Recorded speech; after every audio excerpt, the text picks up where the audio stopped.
Unfortunately, it's not. So here we are living through pandemic times with COVID-19, and the HCMA is proud to be able to present lots of our colleagues from around the country with some insight on COVID-19, as well as some other topics that we're going to just discuss. So today I am joined by Dr. Lubna Choudhury from Northwestern, who I've had the honor of working with for many years now. So welcome to the Facebook page, Lubna. Thank you, Lisa, and thank you for this opportunity. Welcome everyone who has managed to join us. We are going to discuss today quite informally, the way our life has changed since this COVID pandemic.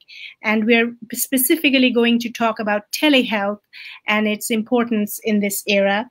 As you all know, the COVID-19 pandemic is an unprecedented challenge to our health system and to our patients as we try to balance our patients' medical needs with the risk of exposure to COVID-19 if they travel to the health hospital or clinic to be seen by their physician. So therefore, at this time, many health centers have adopted telehealth, which is either a video conferencing with the patient or a telephone conversation. It's a formal encounter with the patient instead of the patient traveling to see the doctor face to face. This is for your protection and for everybody's protection, because this is a highly infectious disease and the transmission has been exponential. So we're trying to protect everybody while still keeping a finger on the pulse to what's going on with our patients and be able to advise them. So let's roll back a little bit, and if you could, you are located in Chicago, Illinois. Could you tell us what's happening on the ground in Chicago related to COVID in general? So in Chicago, we have about 5,000 or so patients in right now with COVID, and there's been about 60-something deaths so far. So all the Chicago hospitals are involved in taking care of COVID patients.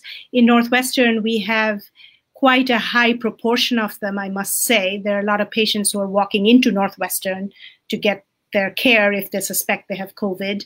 We have several patients in ICU, and we have had to convert several of our inpatient wards into ICUs or into COVID units, I should say. And we have had to convert several of our ICUs to COVID-only units. And so this is a huge stress on the hospital and staff. I'm not talking about nurses and doctors. They're medical assistants, respiratory therapists, who take care of these patients, the cleaning staff, the janitorial staff, everybody.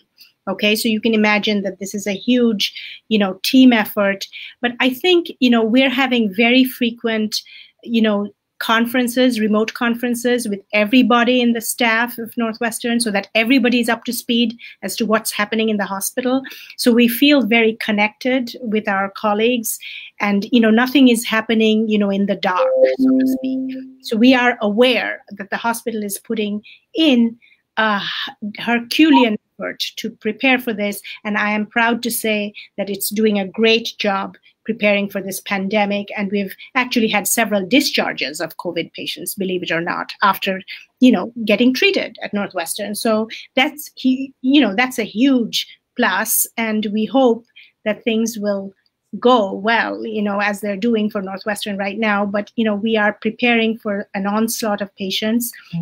We are very good. We've been good at, keeping ahead of, planning our needs, like how many more things do we need, and we're really, as regards outpatients, you all, which is really what applies to you in particular, you have to know that we have canceled all of our elective outpatient visits. Only patients with urgent, needs to see a physician in person goes into our outpatient clinics. Somebody who's in florid heart failure, or they've just recently had a fib or something that needs attention right now. But otherwise, if you're having your HCM physician at Northwestern, which is usually me, but if you have a physician, most likely if you're due to see them for your annual visit, they're going to convert that visit to a telemedicine visit which is going to be an encounter with you on the phone, because not everyone, remember, has, the broadband for a video conference, so a phone is very reliable. And you can talk to your doctor for half an hour or whatever it is on the phone, and they make a plan for you for your care, and then, schedule you for a repeat visit next year, hopefully in person. We'll get through this nightmare together. You know what I mean? But that's how it's working.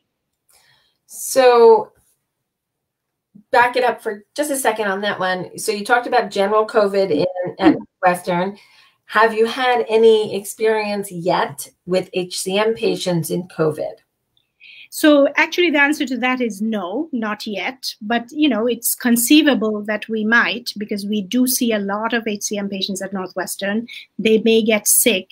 But I have to say that in my conversations with the televisits with our patients, many of them are very aware that they are increased risk of, having a serious illness if they contract COVID-19. So they are actually keeping themselves well protected indoors. Our governor has issued a 30-day stay indoors kind of thing until April 30th.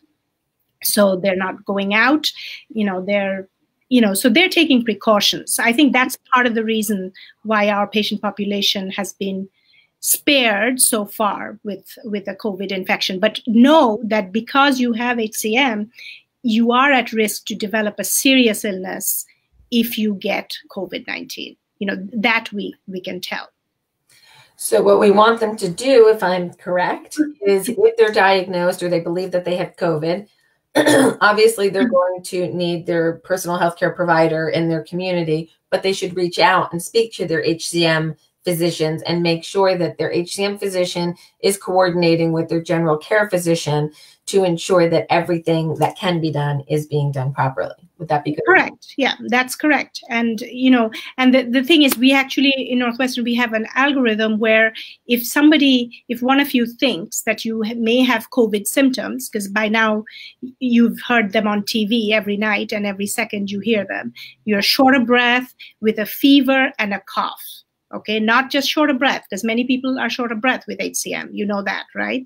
But if you're developing a low-grade fever, in the 99 to 100, 101, then you should worry. And if you're having shortness of breath with the cough, then you should call your primary care provider, who will send you to the COVID triage line, where you'll get your symptoms evaluated on the phone to see if you merit testing or not. Because we do not have a sufficient supply of tests to test everybody. We would love to test everybody, but we can't do it right now because the tests are not up to the supply. So the tests are really being, applied to people who are sick in the hospital with COVID. Obviously, we want to know if they have COVID, and to those healthcare providers who are in contact with them, who've been exposed. So those are the people who are getting the tests right now. So let's stay there for a second. What if you have either HCM yourself or somebody in your family, and one or both of you are considered essential employees? Should you be going to work during this time, or what precautions should you be taking if a housemate of yours is an essential employee, or if you yourself with HCM have to go out in the world? So if you're going out, to the grocery store, I'll take an example, and you have, you're living with somebody who's an essential employee who's having to go to work every day, then I would wear a mask if I were you going to the grocery store, okay? Because the grocery store, you can never know when it's going to be busy, because people are going to run out at all times of the day to get their supplies, thinking that, oh, this is a good time because, the store is going to be empty. But lo and behold, the store is not empty because everybody's thinking like you, right?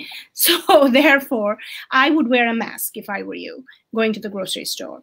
And then if your loved one who's going to, work every day as an essential employee, if they are exposed, then they have to go through the algorithm at their employment place, to be evaluated for COVID, and they would follow the instructions at their employment place, what to do, and whether they need isolation or not. So recently, and I'm not even sure if you've seen these yet, and if you haven't, I'm sorry. There was some guidance from the federal government as to who is qualified to get this relief from unemployment. And one of the conditions is if you were told to self-quarantine by a physician, and if they had a doctor's note. So let's say we have a nurse on the front end of an emergency room who happens to have hypertrophic cardiomyopathy and some low-grade heart failure going on. Is that somebody that you might write a note for as a physician, or is it a case-by-case basis? How would you handle that?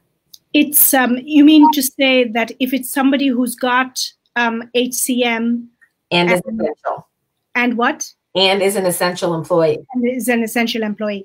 I think that, you know, many of our employees, at least I know in Northwestern, are being told to self-monitor their temperature. And from today, actually, from yesterday, Northwestern has started taking every employee's, you know, temperature with an infrared device as you come into the hospital. Okay, so if you are, if you think you've been exposed, you would go through that, you know, algorithm of your institution where they will evaluate you, actually ask you very specific questions, which suggest whether you qualify for testing. And if you need to be tested, you are a priority for testing because you're an employee. Okay, not because you have a HOCM, but because you're an employee. You know, but that applies to all our patients with HCM who are essential employees. So the other thing that we've been advising people is once you come into the house that you should take that clothing immediately, put it in the laundry, shower, make sure everything is wiped down morning and night in the house, make sure that you're keeping the place clean of touched contaminants. Yes. And, you know, some hospitals, at least I know our hospital is doing this for, you know, the physicians and nurses, you know, who are working in the actual COVID units. They provide them scrubs. So they actually change out of their street clothes, work in scrubs, change back into their street clothes as they leave the hospital. So that's not too bad. But if you're working in your street clothes, as Lisa says, I would change out of them, have a shower before you touch any kids or anybody.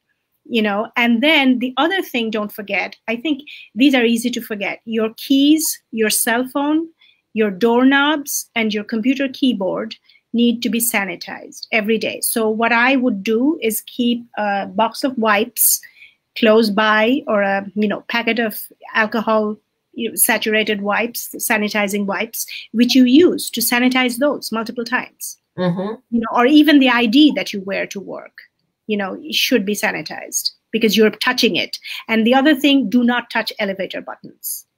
That's a very simple thing. Because, you know, the virus lives for long periods of time on steel and plastic. So I will say that this is a safety device. These are Post-its, okay?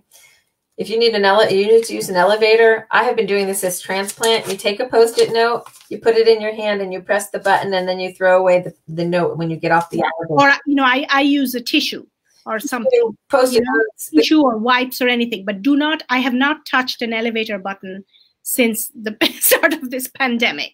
So if I can do that, and hopefully I don't have a HCM, but I might have, who knows. But you should not, okay? So do not touch an elevator button. So that's what you do. So in a funny way, and I call it transplant humor, you're all now living in my world because I'm immunosuppressed and I have been paranoid of germs for 3 years plus now. So you're all coming to my side, and we'll all get. You can empathize with you, Lisa. Yes, my whole community, my transplant community, they get it. We're like, dudes, we got this. We know how to do it. So I hope that we're passing that along. And you know, there might be a silver lining. It's a very tiny one, but I think we're going to have a less significant flu season for the next few years as everybody keeps these thoughts in mind, because we do lose a lot of people to the flu as well as this particular virus. So maybe if we all got a little bit smarter on a regular basis, we can stop. Just make sure that you had all your vaccines, you know, flu vaccine, pneumonia vaccine, shingles vaccine, all that, you know, were given to you. But yeah, I think this is a habit that we're developing now. Washing hands, sanitizing, you know, keyboard, desktop, you know, things we touch frequently. And if we can keep up these habits, Lisa's right, we could get less flu, less influenza, which also kills, as you know. I'm going to stay on this for just another moment, and that is vaccinations. Let's open that box for a moment. You know, I'm asked every year from the HCM community, should I get the flu vaccine? And I always say, absolutely yes. But can you explain why it's important to vaccinate against these conditions for the two purposes? For number one, the personal, you have HCM, you have some compromised, you know, cardiac function and possibly lung function. What does the flu do to that, and how is the vaccine? Well, you know, the way flu patients die is usually of a viral pneumonia. They could die, you know. So pneumonia is something, it's an infection of the lungs.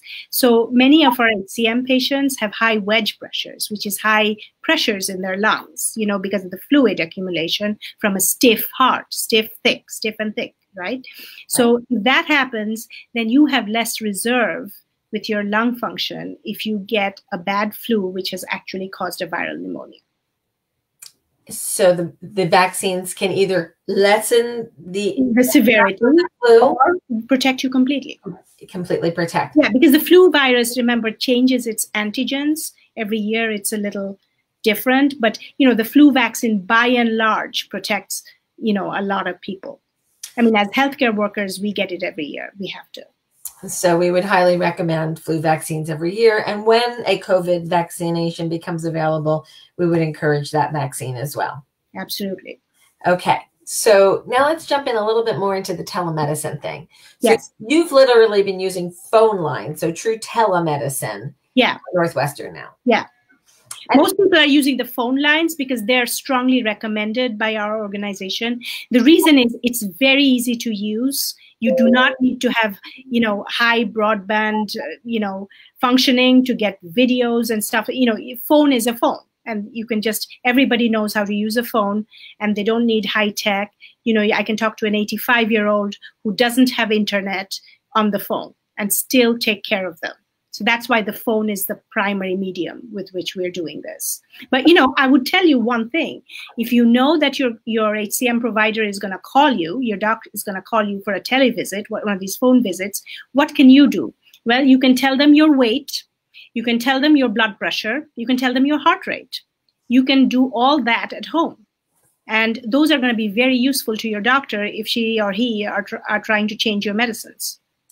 So I'm going to start looking at some technology that people can bring into their homes. And I know there's a number of them out there. There's different apps. So I think Fitbit technology, Apple Watch, smartwatch, I think these technologies can be very helpful because you can track heart rate over days and days, and you can see spikes out of nowhere.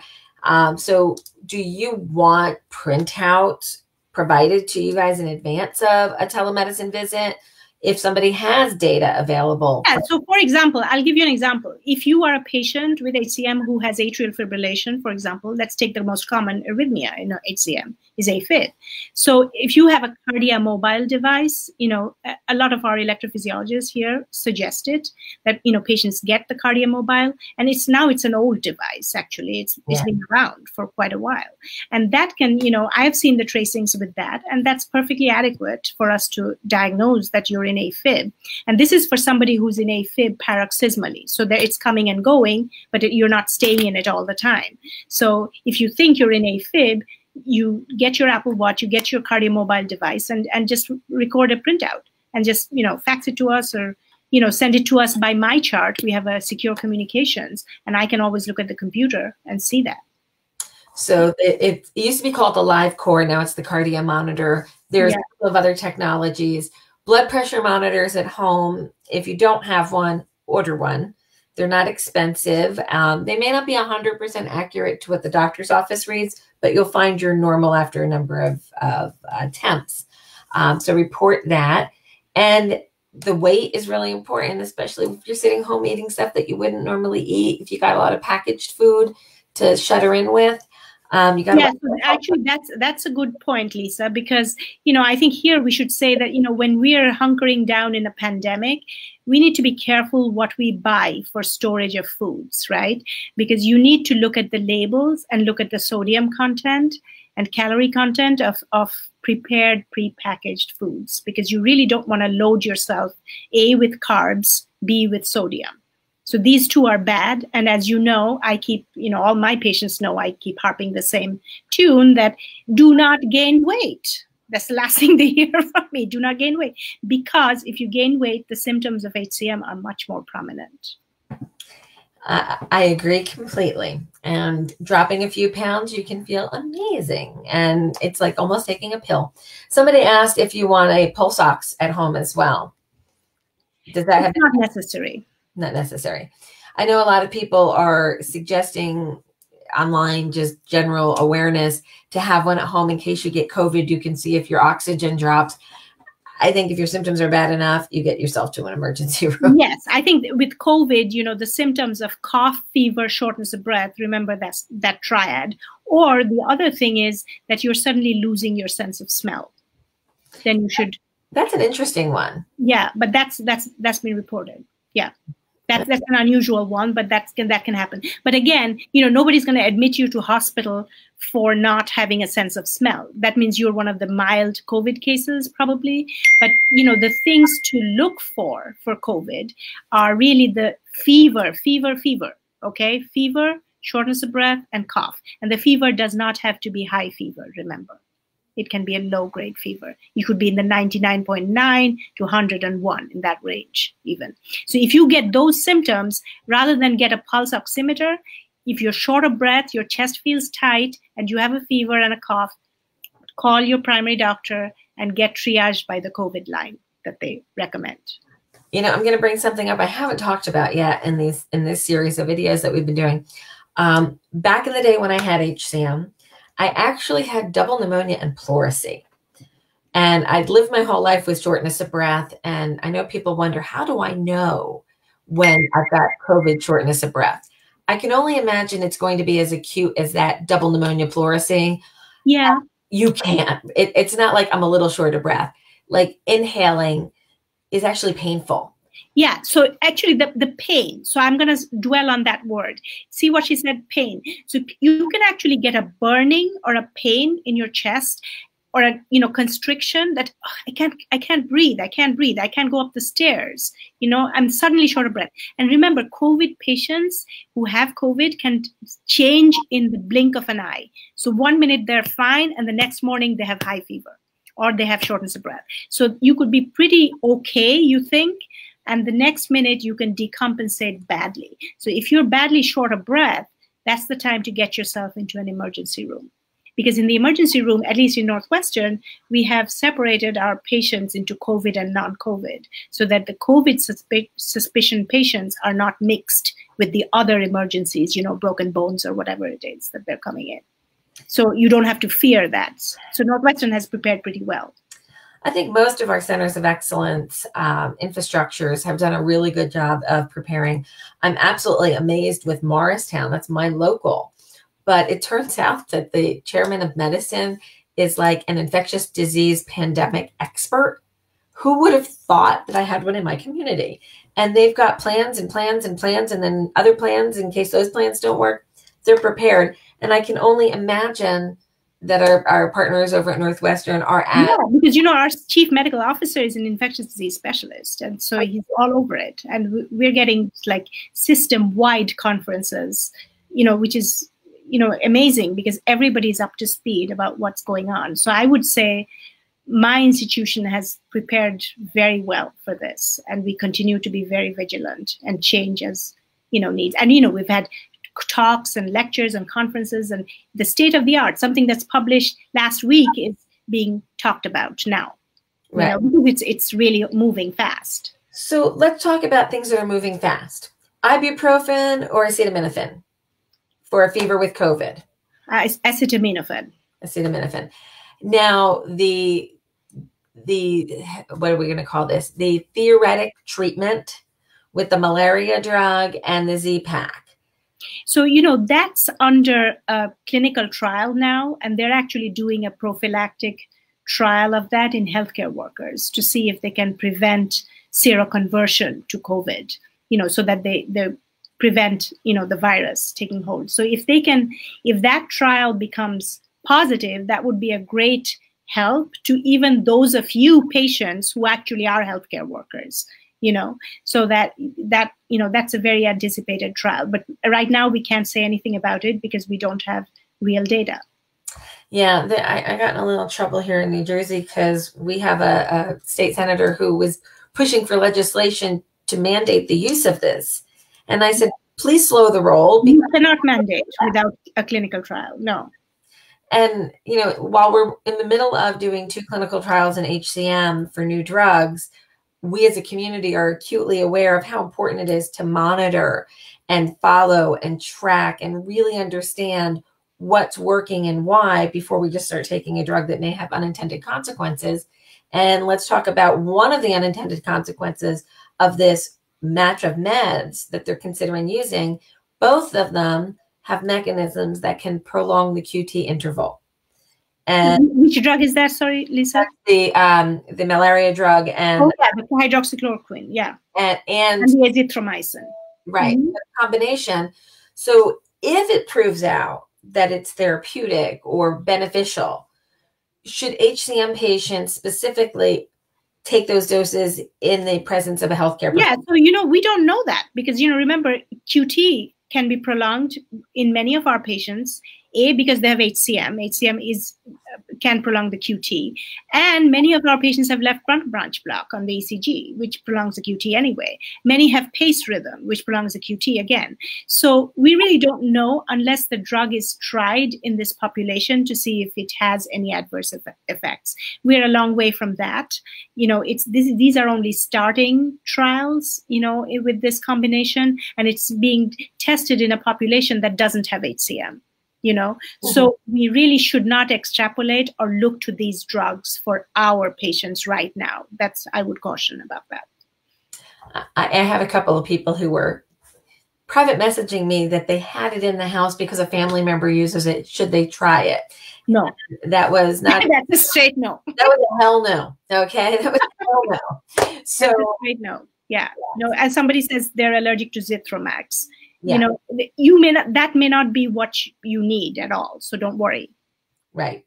So I'm going to jump into Christy's question. It's Facebook, and she has chosen to disclose this. And I don't know why it's not showing on the screen today, but the questions are not popping up. But Christy's saying that she's been sick for over a week and a half. Fever's never gone over 99.4. It's sporadic. Didn't contact doctor, feeling better since Saturday, but still coughing and some shortness of breath. Yes, you should definitely stay home, but you may want to contact your healthcare provider to get tested so that those around you know what's going on. Yeah. So if you don't contact your healthcare provider because you're getting better, I would definitely recommend you self-isolate for 14 days. Because if your healthcare worker doesn't know about this, then they won't make a determination whether you need to be tested or not. And so you could have it or you may not. So therefore you should isolate yourself if you're not going to contact your healthcare worker. But my suspicion is if you contact your healthcare worker, they will still tell you to isolate yourself for a total of 14 days because that's the time of incubation of the COVID virus. And then it's hard to do in a household. I understand that, but you do need to isolate yourself because this is a highly infectious disease. So call your primary care doctor. That's my advice.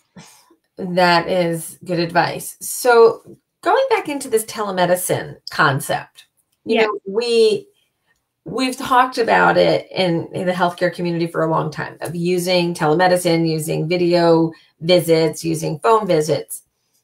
There's been pushback from payers that they don't want to pay for this visit. And then what do they charge and what do they reimburse? And then there's are you getting the whole experience of the doctor's appointment? And here we are forced into using it with no other alternatives. And it seems to be working well, maybe not perfectly for what we're used to. Where do you see us maybe going with this in the future? So, that's a great question. And, we have been forced to rethink our operations, as a result of this emergency and this pandemic. And, I'll give you my thoughts. This is not an institutional thought or anything, because we don't know where the institutions will go. But my thought is this, that I think, when patients are stable and, their HCM physician knows them very well, they know their heart, they know their murmur, they know what their heart looks like, what their ECG looks like, what their MRI looks like, they know all that. So in that kind of stable patient, if they're coming from a really long distance to the hospital, I think it's reasonable to do a telephone visit once a year, and then the year after that come in person, something like that, is what I would envisage. Somebody who's a new HCM patient, say you just got admitted to another hospital with heart failure, and they diagnosed, oh, she has apical hypertrophic cardiomyopathy. Oh, okay, so who's in Chicago that we could see? Okay, see Choudhury. So they come to see me. And then, my clinic says, oh, we're in a pandemic lockdown, we don't want to see anybody, we can't do telemedicine. And so they asked me, do you want to do telemedicine? And I said, absolutely not, because I'm not going to do telemedicine on a new patient whom I don't know, whom I haven't never seen. I don't know what they look like. And more or less, they've been in heart failure. So do I want to know if they're in heart failure? Of course. And how am I going to know that on the phone? I can't. So I need to see them in person. In fact, that's exactly what I was doing before this call. I made that patient come in, he flew in because he was living in another city. And then, he flew in and he had to see me in person. I said, I cannot give you an opinion on the phone. So that's an instance where you're a new patient, and I would like to know my patients, and I cannot know them on the phone if they're new to me for the first time. Do you know what I mean? So that's not as suitable for a televisit, is what I'm trying to say. So let's stay here for just a second and talk about one of the problems that I would love to try to solve or be part of the solution of at the HCMA is the quality of echocardiography outside of academic medical centers. If somebody tries to come to you and says, but look, I have this echo report from Dr. X at this little office out in, God only knows where, United States, is that the same quality as you're going to be able to see from your protocols within Northwestern? So there are two issues, Lisa, on that. The first is, I say I trust my labs because we have really good labs where I work. Okay, so I trust my labs. So when I get an echo like that and I get and see the things, and there are two issues. One is the quality may not be up to scratch, or may not be adequate, which is a problem. So often I would get an MRI to fill in some of the stuff that the echo is missing. So we can do that. But remember, the second issue is the insurance, paying for it. We don't want our patients to get stuck with a ginormous bill because Northwestern happens to repeat every echo that it sees from another hospital. So that's not tenable either. So the compromise is I would often order a stress echo on that patient so that I can see exactly what I need to see at baseline. And I also see your functional capacity with the exercise. And I got all your echo information. So to hell with whatever echo you brought to me. Do you know what I mean? So that's my workaround. And the insurance company will pay for it because that's a stress echo. And that's critical. I normally will encourage people to have some testing done at home and some at the Center of Excellence.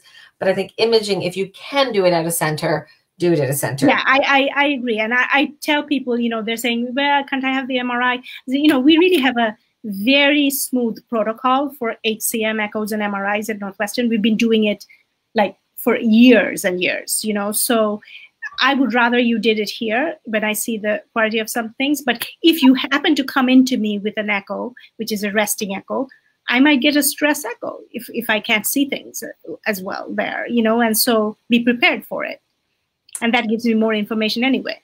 It's much more information, and no, not all echoes are created equal, which is a critical.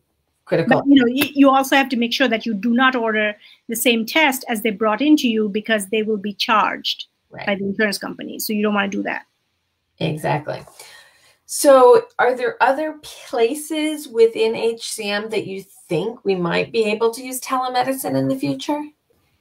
I don't know. I mean, I think that this seeing stable patients is really the biggest application of telemedicine, and testing, ordering genetic testing.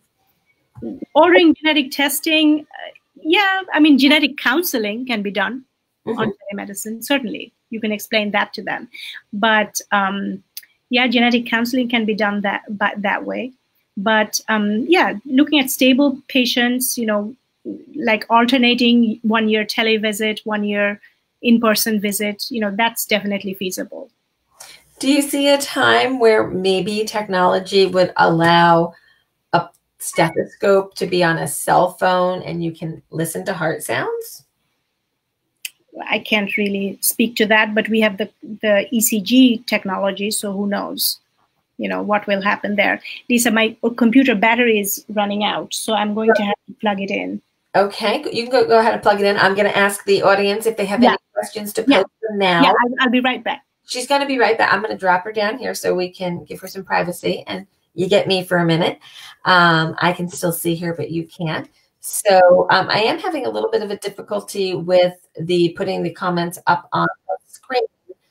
For some reason, it only allows me to do it from certain portions of the screen. So I will tell you, Christy, that you said there's not a lot of food choices in the store right now. And I hear you. Make the wisest choices that you can make. And that's all we can do right now. Try to stay away from empty carbs and try to stay away from salty food. That's the best you can do. Stick to the outside of the grocery store. And when you stick to the outside of the grocery store, then you tend to not find those foods that are more laden with fat and salt. I do have to give a pitch right now for a book by a friend of mine. His name is Michael Moss, and he wrote a book called Salt, Sugar, and Fat, How the Food Giants Are Killing Us. He's just a phenomenal guy. He was actually the author of the Wall Street Journal article I was in back in 1996. But it's a really great book. And if you've got nothing else to do while sitting home during a pandemic, I recommend Michael Moss's book. We also have a note for you, Dr. Choudhury, from Janet, who wants to thank you for recommending Dr. Passman and the televisit on Monday. And all is good. Janet. There you go. So it's all in the family here, right? Yeah, yeah. Yeah, and then what I'm seeing something for script refills on meds. What is the question? For I guess you're talking about, Diane, if I'm incorrect. You can me. Can you do a refill of script via telemedicine? Oh, absolutely, absolutely. You can prescribe anything you want after with telemedicine, because you know, remember, the doctor is on your chart electronically, so he or she prescribes your medicines electronically anyway. So let the doctor know that I'm running out of A, B, and C, and the doctor will refill it. So, and remember, you can also reach out to your health center through the doctor's nurses portal, and they are the ones who are filling your prescriptions, regardless of whether you have a telemedicine visit or not. No excuse for running out of your drugs, is what I'm trying to say. We got a question right. No excuse for running out of drugs. And while we're living through all things COVID, is it wise for patients to request a 90-day refill as opposed to... I'm doing exactly that, and that's what you should ask for. Okay. Because we don't know. You know, we haven't reached the peak of the pandemic in many places. Do you know what I mean? We're here now in the Northeast. I'm in New Jersey. From the right vantage points, I can see the skyline of Manhattan from my town. So we're not that far off from the chaos right now. And I am seeing in local pharmacies, things are just not stocked as fast as you would expect. So make sure that you have a supply of Tylenol in the house. Make sure you have 90 days supply of your medicine in the house. I've upped my transplant meds. I've got, you know, enough to get me through 2.5 months right now, which is a lot of tacrolimus to have in there. And I would say really invest in a blood pressure machine, because, you know, that instrument is really useful, especially for telemedicine. Your doctor wants to know what your blood pressure is. So before you connect with the doctor, just sit down and take your blood pressure. Say, I took it, you know, 10 minutes ago, it was such and such. Now, there are a few different types of blood pressure machines for home. There's some that go just around the wrist, and there's some with an actual cuff and like a little station. Is there a preference? Really, it isn't. Whatever is easy for you to use. Okay, I've had good ones that do both. The current one I have has an actual. Yeah, I think the best instruments are the ones that the patient finds easiest to use. That's what I'm going to say. Very, very good point. Very good point. Okay, so it's like the best drugs are what the patient can afford. Otherwise, they won't take them. Yeah, I had that conversation earlier today with somebody who, for whatever reason, their state Medicaid would not allow them to have 120 milligrams of verapamil, but would approve 40 milligrams. Number one, I think the cost is minusculely different. And why would an insurance company try to alter a diagnostic or a prescription? Yeah, insurance companies, they really don't know about this disease. I have to say that's my experience, because, they're always questioning why we prescribe Norpace, oh, this is so high risk, blah, blah. This is the niche. This is the condition for which Norpace is prescribed, for example. But they don't know that. And, they can't understand why we prescribe it. So, yeah, they have a long way to go. And, I think the docs who staff those companies really have no idea of hypertrophic cardiomyopathy most of the time. I think I can safely say that, which is why we get all these, queries from insurance companies. And, we're saying, no, it's fine. Give it to them. I just learned this morning in an email from somebody that Sweden is no longer allowing the prescription. They're not going to allow disopyramide in the country because they're afraid of adverse consequences. I'm like, we need to see if there's a compassionate need. This is a niche drug. This is a niche drug. This is the niche for disopyramide. Yeah. And they haven't probably read the papers on disopyramide. They probably don't know. Yeah, I'm hoping that we can get them to reconsider. So Christy brought up a very good point. Christy's like on top of it today, Christy. Remind people you don't have to wait till you need to refill right now. We're in a special time where you can just put in a request for a 90-day prescription, and the insurance companies are permitting that. Yeah, good. Because their staff is going to be out too. Yeah. They want to get everything in your hands. And that's just to get back to the theme of telemedicine, I will tell you that, when the point that Lisa brought up earlier is, who's the payer? What are they doing about paying for this?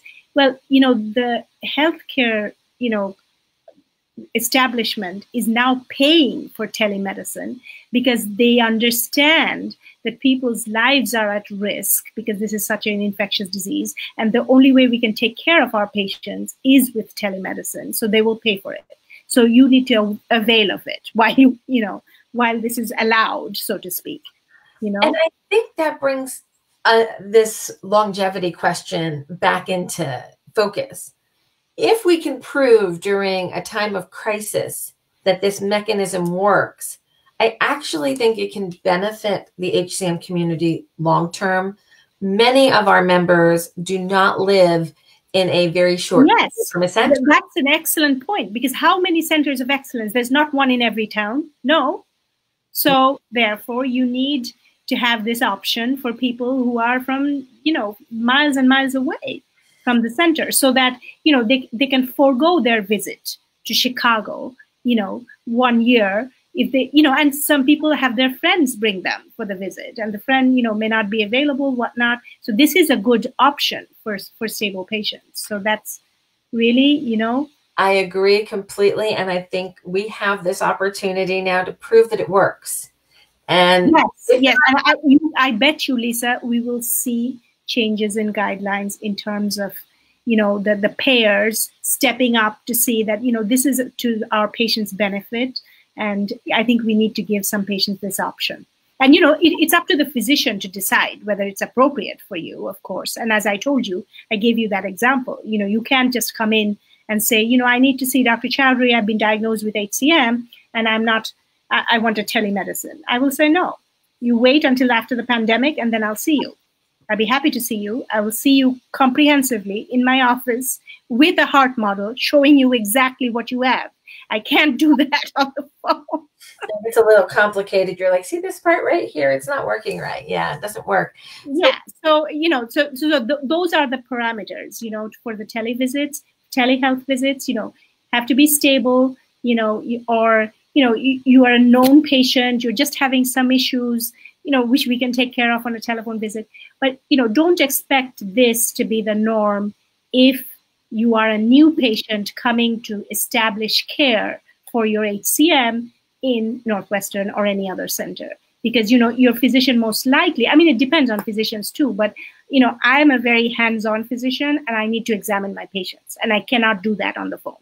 Not yet. We're working on that. If someday we come up with the technology, maybe we'll change our mind. For now, we don't have the technology. I do know that a number of centers have been offering surgical consults via telemedicine that predated the coronavirus. So there are different encounters that might be able to be had over the phone or over. Yeah, well, one thing I will tell you is this, surgery for HCM is not considered an emergency, okay? It is not emergent surgery.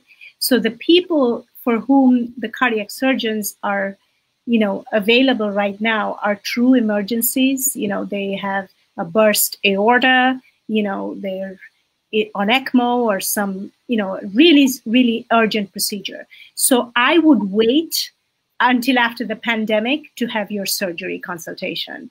You want to meet your surgeon. Trust me, you want to meet your surgeon who's going to cut you, who's going to do this major operation on you. Why wouldn't you want to meet your surgeon? I wouldn't be happy with a telephone call. I wouldn't either. I need to look that person in the eye. Exactly. And you need to see how comfortable you feel with them, and I would definitely not encourage you to do your surgical consultation on telephone. That's a bad idea. Okay, so it looks like our questions have kind of petered out in our comments. Is there anybody who has a general HCM question? While we have a physician here, you can put it in real quick. And there's like a 10-second delay between me talking to you and them actually hearing us. So we'll give them a few seconds. Trying to think of what's the weather like out there now? Is it getting warm yet? Yeah, the irony is that it's getting nicer and we're getting confined to the house. It's so awful. Well, I'm in my office today because I had to come in to see someone, but anyhow. And you're generally working from home right now? Trying to, but yeah, usually the televisits, I come into the office to do it from here. It's easier. Okay, well, be careful. You gotta watch out for yourself too. Yeah. Oddly, we're not getting any other questions today, so we can wrap it up. And as the pandemic continues, we may come back to you and say, hey, want to come back on and talk to us again if we have some more questions to come up. So Dr. Choudhury, thank you so much for your time today. Really appreciate it. Our best to the entire team over at Northwestern. And we appreciate everything our healthcare workers are doing on the front end, be it COVID or HCM and everything in between. So thank you. Thank you very much. And stay safe, Lisa. I'm trying. Take care of yourself. Bye-bye. Thank you. Bye. And